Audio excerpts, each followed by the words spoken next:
Alright folks, settle in cause you're not gonna believe this one.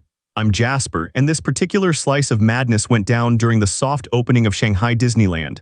My church youth group was there and man, I was hyped. Disneyland with short wait times. Sign me up, I was bouncing off the walls, hitting all the big rides like a pro. Seriously. A perfect day in the making.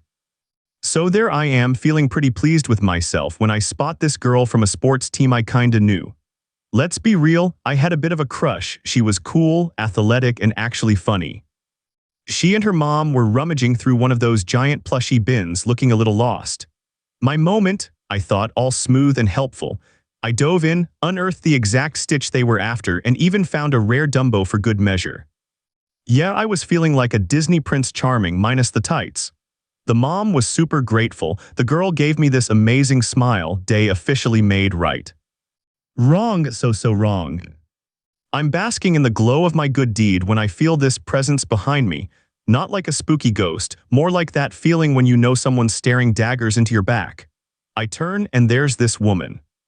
Middle-aged, a hairstyle that screamed, "I demand to speak to the manager," and a smile that didn't quite reach her eyes. It was more of a baring of teeth. And then she leaned in, her warm breath hitting my collarbone as she hissed, "You. I need this in a large." My brain just short-circuited. What?" I mumbled, taking a step back. She was holding up a sparkly Minnie Mouse t-shirt, thrusting it towards my chest. "A large," she repeated, louder this time, her smile tightening, "and make it snappy. I haven't got all day." "Okay, alarm bells are ringing now." "Oh, I'm sorry, ma'am," I said, trying for polite but firm. "I don't actually work here. I was just helping those ladies with the plushies."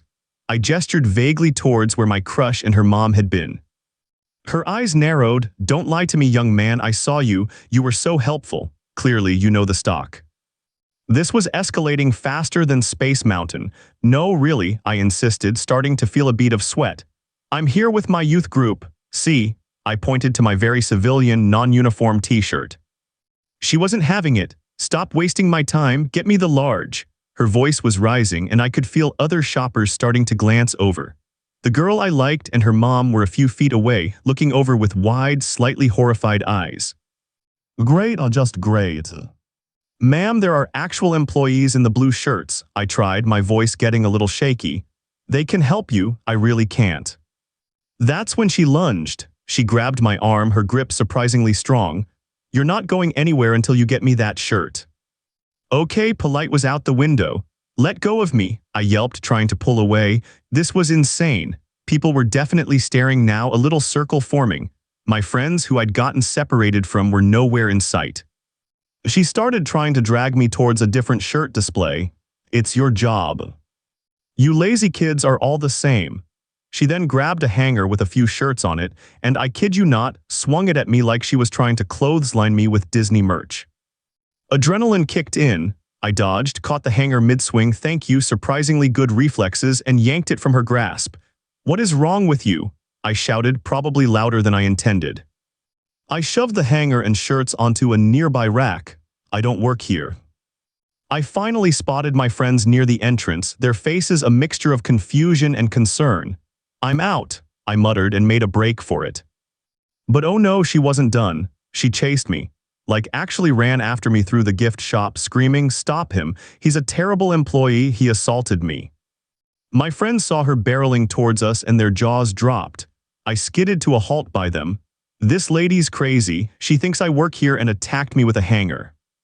Just then, a manager, looking harried but professional in his actual Disney uniform, intercepted her. "Ma'am, what seems to be the problem?" She rounded on him, jabbing a finger in my direction. This boy refused to help me, he was rude, he attacked me." The manager looked from her, red-faced and panting, to me, probably looking like I'd seen a ghost. "Sir, do you work here?" he asked me calmly. "No," I practically yelled. "I told her that, I'm just visiting." The manager turned back to her. "Ma'am, this young man is a guest. If you need assistance, I can help you or find another cast member." And that's when she completely lost it. I mean, full-on, floor-flopping, screaming meltdown. She grabbed the manager's arm and started shaking him, yelling, "You're all in on it, you protect your terrible staff." He professionally but firmly disengaged her hand. "Ma'am, you need to calm down." She took that as her cue to collapse. She literally threw herself onto the pristine Disney store floor and started flailing her arms and legs like a toddler denied candy. "Wow, I'm being abused. He hurt me, police." By now, a significant crowd had gathered. Phones were out, recording this five-star Karen performance. My friends were just staring, mouths agape. The girl I liked and her mom were watching from a safe distance, looking utterly bewildered. Then, through her sobs, she seemed to remember I existed. She sat up, pointed a trembling finger at me, mascara streaking down her face. "It's his fault, he started it, he should be fired."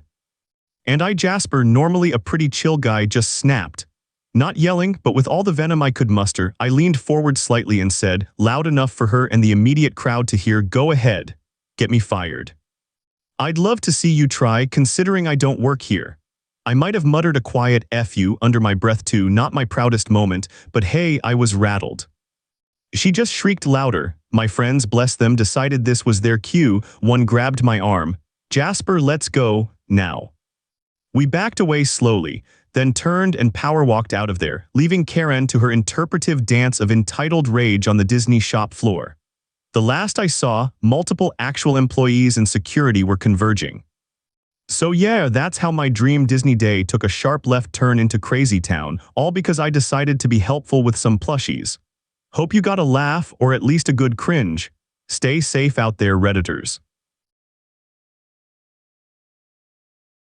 This next story might destroy your faith in humanity, but first subscribe so we can keep making these videos. Hey folks, Gideon here, and man, have I got a story for you. It's the kind that makes you shake your head and wonder how some people even function in public. This little gem involves a local donut shop I love, a couple of entitled folks, and yours truly just trying to enjoy a quiet moment. So picture this. I'm a pretty big guy, mid-40s, tipping the scales around 450 pounds. I run a decent-sized corporation in the financial services and insurance world, so my day-to-day usually involves suits, boardrooms, and talking business. But my sanctuary, Eddie's Artisan Donut Shop. It's this small, cozy spot downtown, feels like stepping into a warm hug, smells like heaven. Eddie makes these incredible gourmet donuts, and I'm there religiously a couple of times a week. I usually grab a coffee, my favorite donut, or two, don't judge, and set up my laptop at the counter for a bit of relaxed work or just to decompress. One particular morning I was settled in, laptop open, papers spread out just so, enjoying the vibe. The place wasn't packed, just a few folks chatting and Eddie behind the counter, being his usual friendly self, probably explaining the magic behind today's maple bacon creation. That's when they walked in. A couple looked maybe late 50s. They were dressed well, expensively, the kind of old money fancy that practically announced itself. The guy had this meticulously manicured silver beard, and his wife, oh boy, the wife. Let's just call her Karen. She had the kind of perfectly coiffed hair and sharp, assessing eyes that just screamed, "Manager, please." They marched right up to the counter, bypassing the couple who were actually waiting. Karen didn't even look at the menu board. She just pointed vaguely and snapped, "We'll take 2 of those, and quickly, please." Eddie, bless his heart, was in the middle of serving someone else. He gave them a polite nod and said, "Absolutely, folks. Just a moment, I'll be right with you." Now a moment at Eddie's means like 30 seconds, but for Karen, apparently that was an eternity. Before Eddie even finished ringing up the other customer, she was tapping her foot, looking around with this utterly disgusted expression. Her husband just stood there, looking vaguely uncomfortable, like he'd seen this movie before. As Eddie turned to them, she cut him off. "Finally, honestly, the service here is glacial. We need 2 donuts now." Eddie, still smiling, started to reach for the display case. "Okay, which ones were you wanting? We have them." "Just those 2, she practically barked, pointing again. "Are you new? You should know what we want." Eddie paused, his smile faltering just slightly. Okay, the glazed. Got it. Just grabbing a fresh tray from the back. He quickly ducked into the back kitchen area, maybe 15 feet away, visible through the doorway. This sent Karen into a whole new level of huffing. A fresh tray? Why aren't they out here? This is ridiculous. She started muttering louder. Takes forever, just want a simple donut, maybe we should just go. Her eyes landed on me. I was still sitting at the counter, minding my own business, laptop screen probably reflecting my large face back at her. Maybe she saw the laptop and assumed I was doing inventory. Who knows? She spun towards me. Excuse me, are you just going to sit there? We're waiting. Can you at least get him moving? I looked up a little startled. I think you've got the wrong person, I said, trying to be calm. I don't actually work here. I'm just a customer. She scoffed. Oh, please. You're sitting right there at the counter with your papers. You clearly work here. Stop being lazy and help your customers. My patience, which is usually pretty long, started to wear thin. Ma'am, I assure you, I do not work for Eddie. I own a financial services company. I'm just here having my morning coffee and trying to get some work done. I gestured vaguely at my laptop, then around the shop. This is my favorite place, but I'm just a regular customer, same as you. She put her hands on her hips. Nonsense. You're obviously an employee trying to avoid helping. Fine. If you're not going to do anything, we're leaving. This place is a joke. We'll go somewhere with actual staff who are willing to serve people. She turned to her husband. Come on, Frank. Let's go to the chain place down the street. They know how to run a business. Frank, the husband, finally seemed to find his voice, albeit quietly. He tugged at her arm. Honey, he said he doesn't work here. Let's just wait a second, Eddie's coming back. Karen wasn't having it. She yanked her arm away. I don't care. If their employees are too busy sitting around to help, I'm not giving them my money. She glared at me one last time, this look of pure, unadulterated disdain. Some people, she muttered, loud enough for the whole shop to hear, and stormed towards the door. Frank gave me this apologetic, tight-lipped smile and scurried after her, looking like a kicked puppy. Eddie reappeared from the back, fresh trays of donuts in hand, just as they were walking out the door. He looked bewildered. Hey, what happened? Did they leave? I sighed and shook my head. Yeah, Eddie. They apparently thought I worked here and wasn't helping them fast enough. Eddie stared at me, then at the door, then back at me, a slow grin spreading across his face. He chuckled. You, working here, that's a good one, Gideon. Did they think you were security? We both had a good laugh about it. He apologized for the disturbance, though it clearly wasn't his fault. I told him not to worry about it, just another day, right? Honestly, it was a weird encounter. The entitlement was off the charts. But hey, at least I got a funny story out of it, and I didn't have to share my counter space with that kind of energy for long. And I got to enjoy my delicious, non-chain donut in peace after they left. Some people, man. Some people.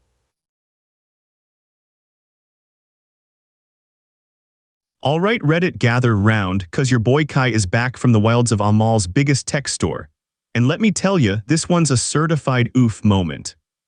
You know I've got a knack for stumbling into these situations, but this one takes the cake, eats it, and then asks for seconds. So picture this: I strolled into Future Tech, or whatever it was called, on a noble quest for some noise-canceling headphones. The kind that can drown out my neighbor's questionable bagpipe practice. First thing I clocked was the staff, no uniforms, just casual clothes.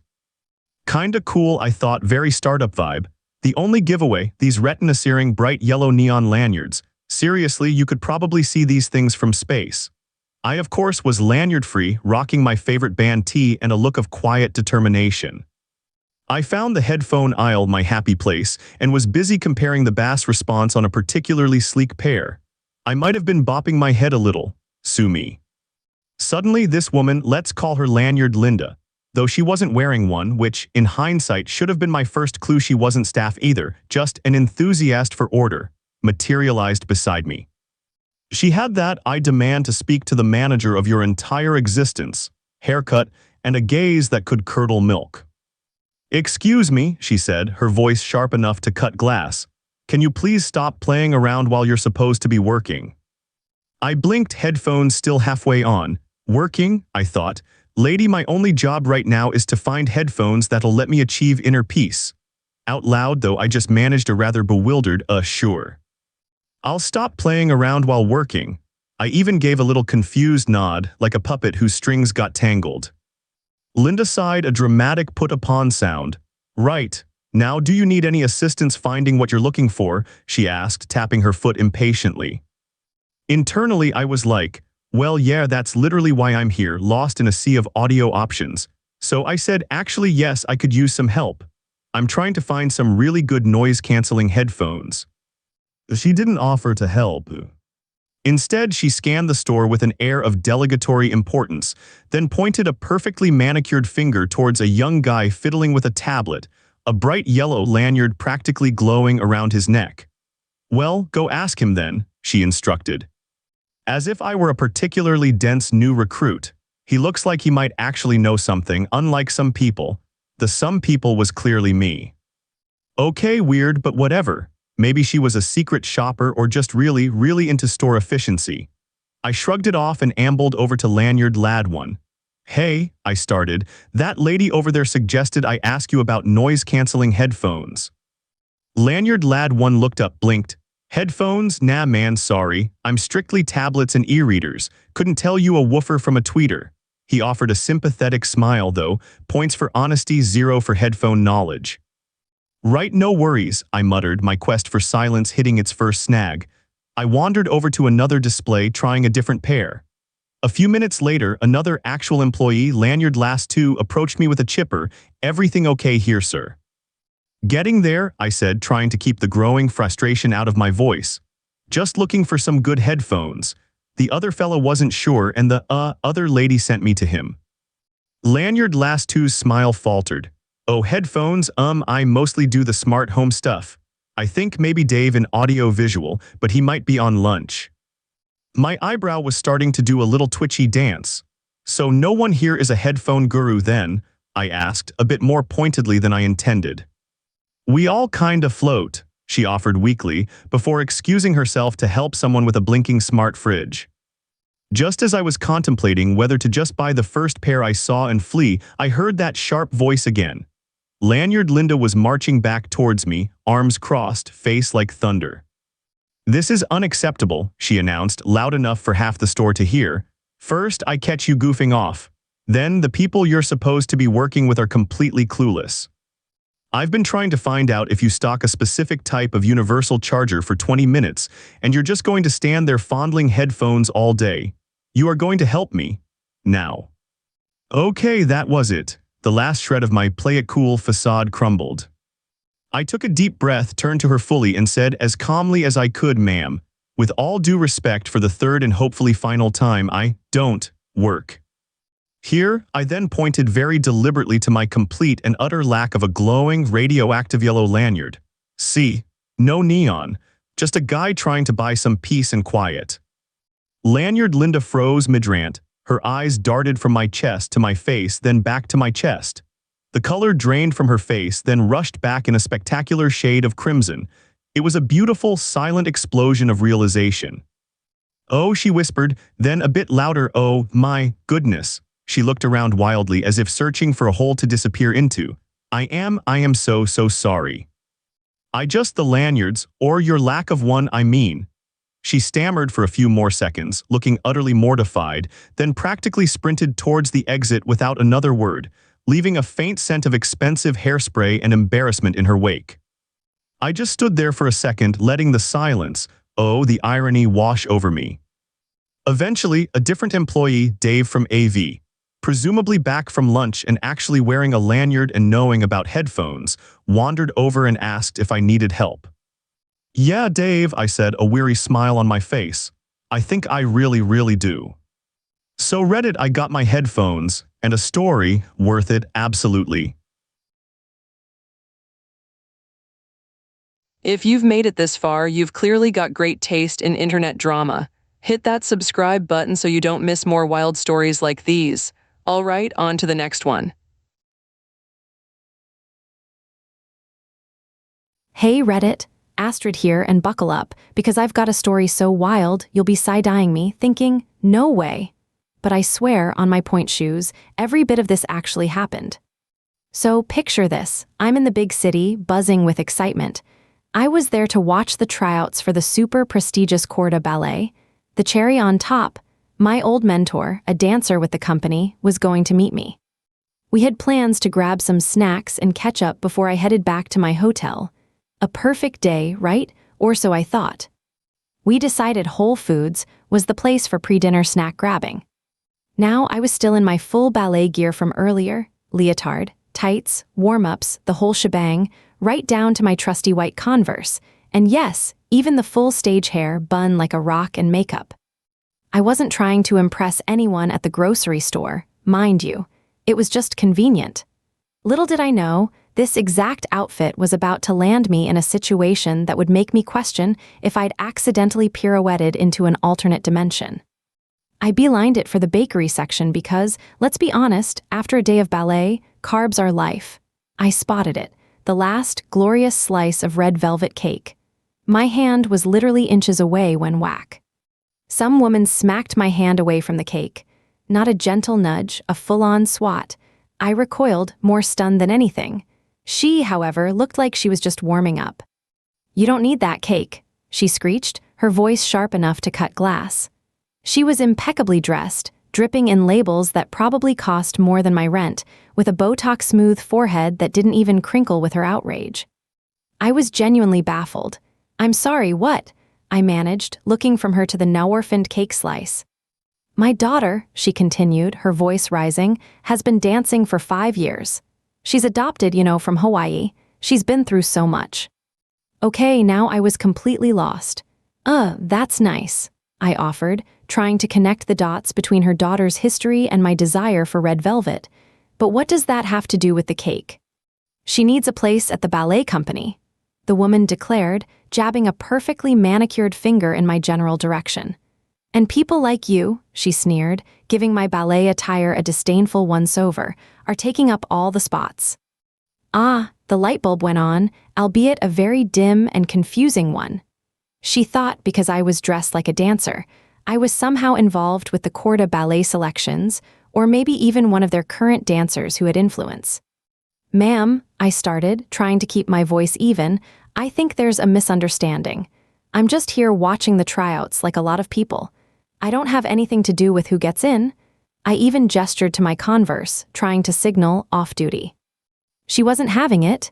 She puffed up, flipping her perfectly highlighted hair over her shoulder and adjusting the strap of her designer halter top.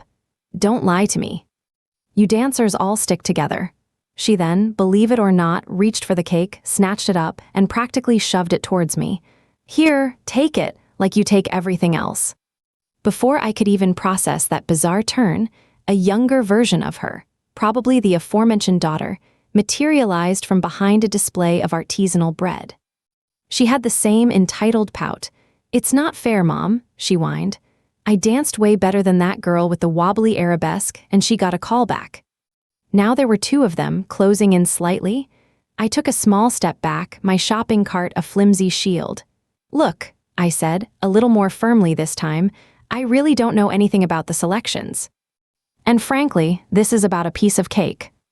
Just as the mother opened her mouth, probably to unleash another tirade, a calm, familiar voice cut in. "Everything all right here, Astrid." It was my mentor, bless her perfectly timed arrival. She strolled up, radiating that quiet authority only seasoned principal dancers have, one eyebrow slightly arched as she took in the scene, me looking flustered, the mother looking furious, and the daughter looking sulky. The woman immediately whirled on my mentor. "And who are you? Another one of them? My daughter deserves a spot. She's talented. She's dedicated." My mentor didn't even blink. She looked from the woman to the daughter, then back again. "Ma'am," she said, her voice polite but with an unmistakable steel underneath, "the corps de ballet looks for exceptional talent, yes. But we also look for dancers who demonstrate professionalism, respect for their peers, and the ability to handle pressure with grace. Becoming a potential liability or treating fellow dancers, or anyone, for that matter, with disrespect, is generally not conducive to a successful career here." The woman's jaw actually dropped. The daughter just stared at her shoes. My mentor's words, delivered so calmly, had completely deflated them. They mumbled something incoherent, shot me one last dirty look, which I cheerfully ignored, and practically stormed out of the bakery aisle, leaving the red velvet cake sitting forlornly on the shelf. My mentor turned to me. "You okay? What was that all about?" I let out a breath I didn't realize I'd been holding. "You would not believe it," I said, finally grabbing the cake. Apparently, my outfit screamed, "Ballet Admissions Committee." We shared a look, that kind of "can you believe the nerve of some people?" look. As we walked to the checkout, my mentor just shook her head.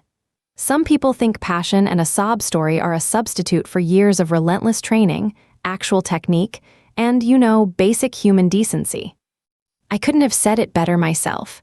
It takes more than just wanting it badly or having a mom who can scream loudly in a Whole Foods.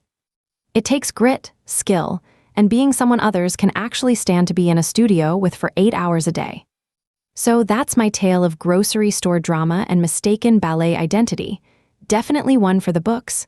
Hope you got a laugh or at least a good eye roll out of it. See you next time. Okay, here's the thing. I'm Aubrey and I've been lurking and posting on Reddit for years, especially in r/IDontWorkHereLady.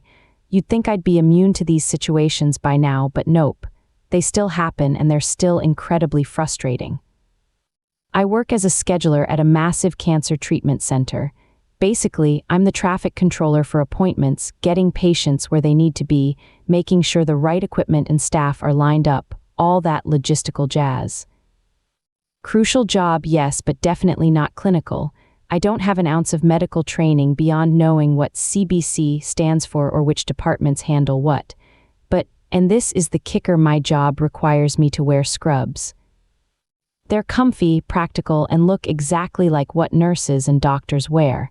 You can see where this is going, right? So picture this, I'm absolutely wiped after a long day just trying to grab a couple of things from the grocery store on the way home. Still in my work scrubs because, frankly, I was too tired to change and they are comfortable. I'm over by the produce, staring blankly at the bell peppers, when I hear that dreaded, hesitant "excuse me." I turn and there's a woman, maybe late 40s, looking really worried. She's got a little boy next to her, maybe 7 or 8, and she's holding his foot up slightly. "Excuse me," she says again, her voice laced with anxiety. "Could you please take a look at this?" He stepped on something and I'm worried about this spot. My heart sinks a little. Here we go. The kid's foot looks, well, like a kid's foot that might have stepped on something. Red, maybe a small puncture mark.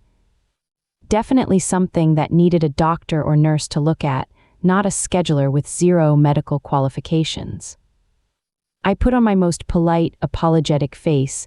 "Oh, I'm so sorry," I say, "but I can't actually help you with that. I'm not a nurse or clinical staff. I just work in scheduling at the hospital."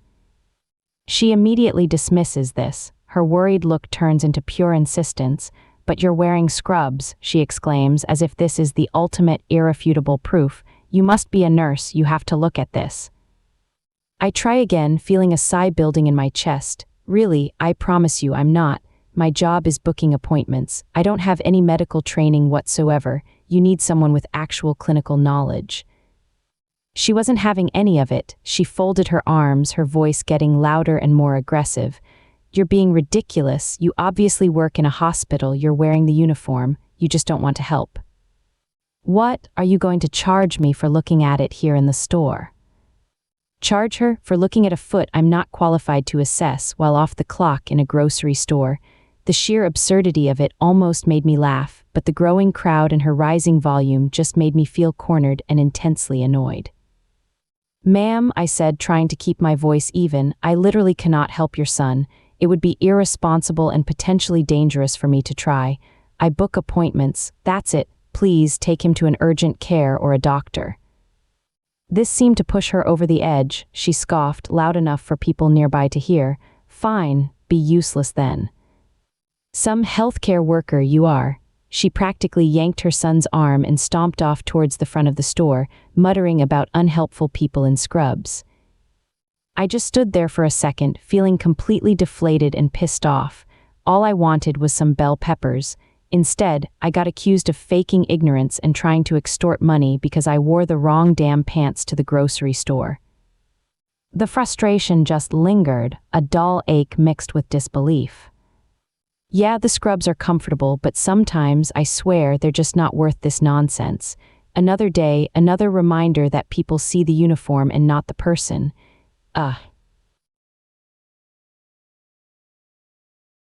Still in the mood for more? Watch this video next.